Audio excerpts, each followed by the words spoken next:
榮軒你好。係，hello 啊，志豪你好。咁我睇過你寫嘅九運筆記啦，其實九運入邊離卦咧，嗰個經濟咧，同埋人與人、國與國之間嘅關係，包括男女關係、姐弟戀咧，包括屬火嘅網絡電子咧，一切咧都會喺九卦入邊咧就發生比較明顯呢個現象嘅。咁你可唔可以為大家再深入介紹下？係啊，咁其實咧，所有呢一啲重要嘅卦象關鍵詞咧，佢全部都係聯通嘅。首先呢個南北朝向顛倒啦，佢就會同經濟啦、土地啦，同埋依家嘅火電行業、文化行業啦，屬火嘅。咁而且另外有一樣嘢咧，我見好少人提到嘅，就係咧原來咧九運咧佢係主虛嘅，虛實個虛。係。因為咧所有嘅五行元運入邊咧，水火咧係一定虛嘅，嗯。木土金咧就係實嘅。係。咁八運咧，佢其實係土運咧，佢係係。講緊實運嚟嘅。嗯。咁如果呢個人個八字，嗯。佢喺個八運度，佢係有土咧，基本上佢已經贏咗一半嘅啦。嗯。所以咧，一命二運唔係講自己個大運，係講緊呢20年嘅大運。哦。哦，咁可唔可以咁樣理解呢？而家就好多嘅市場上有一種睇法，就係話未來嘅九運係屬火，咁如果係八字係起火嘅，咁未來呢20年，佢嘅呢個呢個一運程定嘅，都非常好。呢個一定嘅。因為太多啦，你要知道依家所有搞網絡、搞互聯網，甚至我好簡單同你講，全世界揾錢嘅行業，嗯。全部係同火、同互聯網、嗯。或者係互聯網技術有關嘅，剪片、攝影、係。拍照、玩手機。你依家唔識玩手機嘅大鑊。嗯。咁因為咧，佢八運咧好奇怪嘅，只要佢有土嘅人咧，係。佢先至會有呢個置業嘅意識。嗯。但係佢有土嘅人咧，好奇怪，佢身體係一定減肥都減唔到嘅，土多嘅人。嗯。明白。所以咧，有冇發覺啲包租婆咧，全部比較有肉？呢啲人咧，多數都係揸住牛嘅。所以喺八運咧，我見過太多人，因為個八字入邊有土，而佢有咗呢個置業嘅意識啊，咁啊無端端買咗間屋，咁就發咗達。咁如果係咁樣，咁但係依家就唔得啦，依家係實體係已經一個好大嘅過氣包袱喎。明白，因為你啱先提到就係九運係虛嘅，咁八運係實嘅，所以咧就大家就可以聯想到實業。基本上咧喺經濟嘅大背景發展趨勢下咧，應該就到咗盡頭㗎啦。咁至少未來20年做實業嘅發展咧，個速度應該就跟唔上咧，做難啲咯。房地產嘅人咁，但係你要睇下依家搞互聯網嗰班大佬，無論係大陸定係呢個世界嘅呢啲 Facebook 啊、微軟呢班人啊，係嘛？係。全部咧，佢哋嗰啲股票咧，佢哋係冇實物㗎喎。係，冇錯啦。全部都係玩股票、玩金融。佢哋嘅產業唔係睇得到嘅，係全部喺個網絡度嘅。冇錯。咁你話阿里巴巴佢有乜嘢產業可以俾人睇啊？就全部都係喺個芒度嘅。冇錯啦，係。即係佢嗰啲，如果一停咗電咁計咧，大家都知道咩事嘅。係啦，咁講到呢個好奇怪，所以九運好奇怪。講到呢度咧，子豪就俾我哋嘅聽眾咧，就提供咗一個非常有價值嘅情報，就關於未來20年要點樣揾錢嘅。咁如果大家想知道，咁不妨咧就睇翻我哋條片，啱之前咧就已經係提到咗噶啦。咁接住落嚟嘅話，咁請阿子豪講下我哋個卦入邊剩翻嘅幾個卦象，我哋要點樣解，同埋九運入邊有啲咩嘢要注意嘅。離卦卦辭咧，其實就提醒大家咧，就兩種信息，4個字嘅啫。第一就係存錢，啱啱講咗啦。第二原來就係戰火。好啦，咁依家解第一卦，復言錯，敬之無咎。無咎咩意思咧？即係無壞，係安全嘅。咁復言錯前邊係咩意思啊？佢要你提示乜嘢啊？復咧即係重複同埋你嘅腳步嘅意思。言錯咧就係混亂。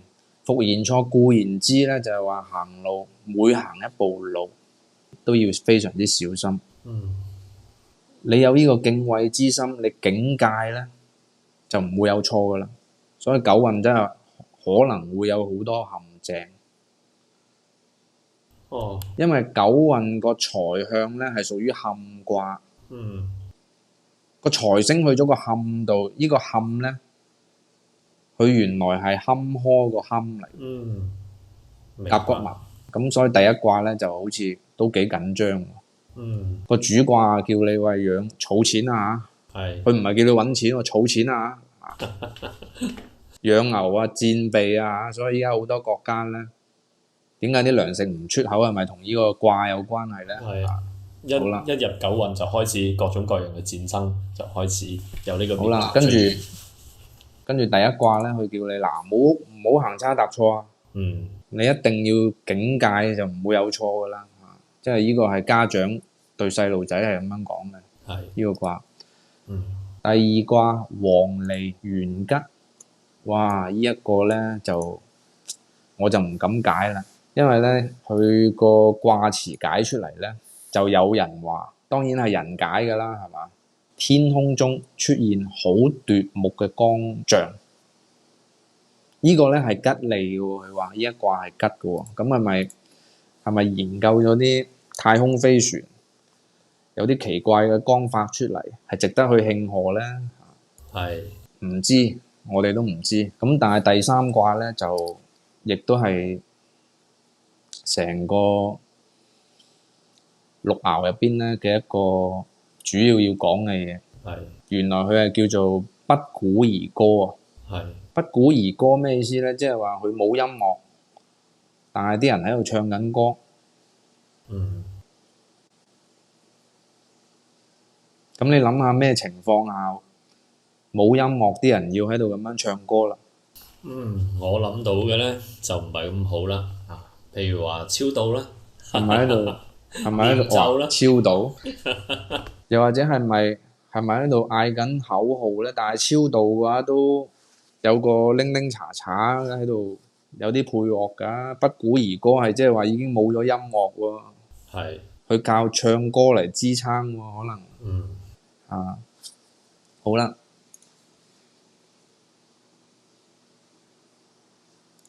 咁前三卦咁就是否係都係一種講法，係咪話前三卦就係內卦，就講緊係內部嘅事情？因為咧佢呢個不鼓而歌咧，佢其實係講緊光芒中在黑夜，仿如白天。哇！即係話明明係夜晚，點解會突然間發光嘅？咁樣就唔知係人為定係天然啦。跟住人們齊聲高唱着冇有樂器嘅歌。咁咩情況下會咁樣唱呢？係咪唱國歌呢？究竟老人們悲哀嘆息，呢一個唔係吉兆嘅。嗱，咁我啱啱先解呢個93呢一段卦咧，我唔一定會播出嚟嘅。咁咧就第四卦突如其來如焚如死如棄如，咁呢個咧我就唔講啦。第五卦咩意思咧？淚如雨下。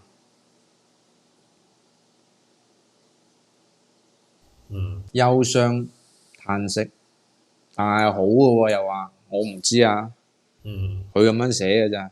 係咪打到人哋哀傷嘆息？咁我哋睇埋最後。自己就話好啦。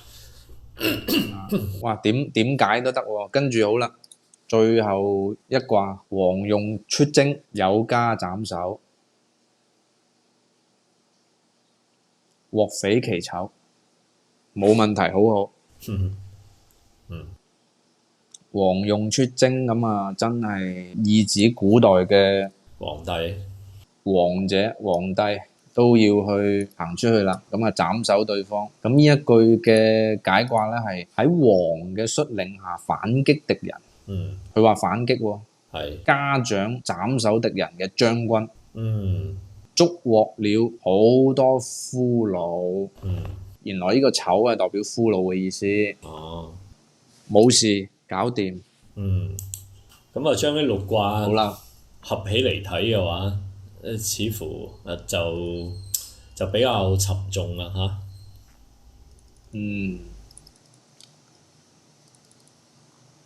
咁啊，所以但係我哋就以參考佢個主卦為主咯。佢就速逼牛吉，即係話儲錢。咁儲錢係咪叫你唔好亂咁去投資做生意咧？呢個就要大家自己參考啦。好嘅，咁啊，接住落嚟，不如講翻啲輕鬆啲嘅話題啦。咁啊，九運我哋啱先講到喺風水空間上邊點樣係去把握有利嘅朝向。咁接住落嚟嘅話，九卦呢20年嘅年運入邊，仲有冇啲其他有關人與人之間嘅或者工作上嘅，我哋需要注意嘅地方？咁啊，請阿梓豪同我哋分享下。嗱，咁九運咧，佢首先咧就係坐南向北，南邊係中女卦啦。咁其實咧就旺中年婦女嘅，咁亦都係代表咧中年嘅婦女咧喺白運嘅洗禮下咧，佢哋有咗自己嘅經驗啦，同埋積累咗好多自己嘅財富啦。冇錯。咁就會成為呢個社會消費嘅主力軍。好多故事咧都係因呢一班中女而嚟。因為白運咧，佢係一個財卦，喺八白嘅一個盛世洗禮之下咧，女性嘅地位一定係會提高嘅，我認為。冇錯，咁啊，如果係咁樣嘅話，就中女得勢，可能我哋會見到越嚟越多嘅姐弟戀㗎啦。佢姐弟戀咧係一定同個南北朝向顛倒咗有關係。因為咧九運個勢力就喺南邊中女嗰度。咁中女嘅對面咧一定係中南嘅。咁當佢個朝向一顛倒咗之後咧，本來該高嘅地方佢唔高，仲要低咗；該低嘅地方佢唔低，仲要高咗。明白啦，明白。咁所以咧，其實依家係好多姐弟戀，佢反而咧仲比過往正常嘅戀愛要長久㗎。即係我咁多年嚟睇因為依家離婚率係好高嘅。咁亦都係咪因為呢一個九運嘅朝向南北嘅高低顛倒咗，而令到好多人因為離卦個離字，產生咗離婚嘅現象咧？因為離卦咧，佢係好特別，你係可以叫佢做離譜嘅喎，入咗九運。但係離譜咧，佢喺九運其實唔算係貶義詞。因為每個元運都有自己嘅樂譜。咁但係我哋有一樣嘢值得思考嘅就係點解老祖宗會令到我哋覺得離譜係一個負面嘅貶義詞咧？原來三大占星算命系統，古印度嘅吠陀占星術、西方嘅占星術，同埋中國嘅占星術咧，都係以火星將佢論成空星嚟講嘅。明白。即係火星一定就係空星㗎啦，因為火咧原來喺古代咧佢係叫做熒惑星嘅。明白。佢呢個離卦咧，佢有一個講法就係離原來係代表麗，美麗個麗，所以麗字咧佢其實係來自於離卦。咁呢樣嘢係咪我哋依家所講嘅？越靚嗰啲嘢咧就越危險，即係嗰啲毒蛇咧，佢肯定都係好多顏色嘅，即係喺昆蟲界咧，佢越靚嗰啲昆蟲個毒性就越大，係咪咁樣解咧？咁所以咧呢個離卦離譜咧，佢係講話原來天下之麗莫如火。明白啦。咁咧古人又講話天下之健就莫如天，因為咧以前啲古人咧去觀察天地萬物嘅時候咧，佢會發現哇個天咧真係好勤力啊！佢哋唔會變嘅，不停咁樣去運作，日月交替，晚黑又有晚黑嘅喐，白天咧佢又有白天不停咁去喐，佢覺得呢個天咧好勤力啊！咁所以咧天下之健莫如天。咁但係咧，好似水咧，佢就形容為天下至柔莫過於水，嗯天下至動亦都莫過於水，水為世間最動之物。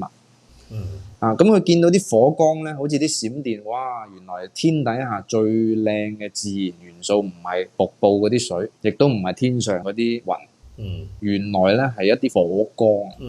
冇錯啦。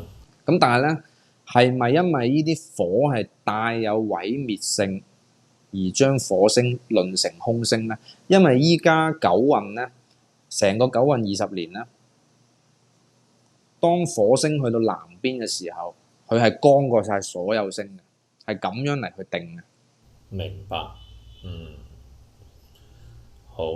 咁啊，我哋應該喺未來20年，亦都有唔少機會見到火星咧就去到南邊嘅。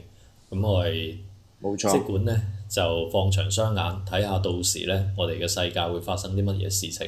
下次見啦。咁我哋下集再見，好，拜拜。拜拜。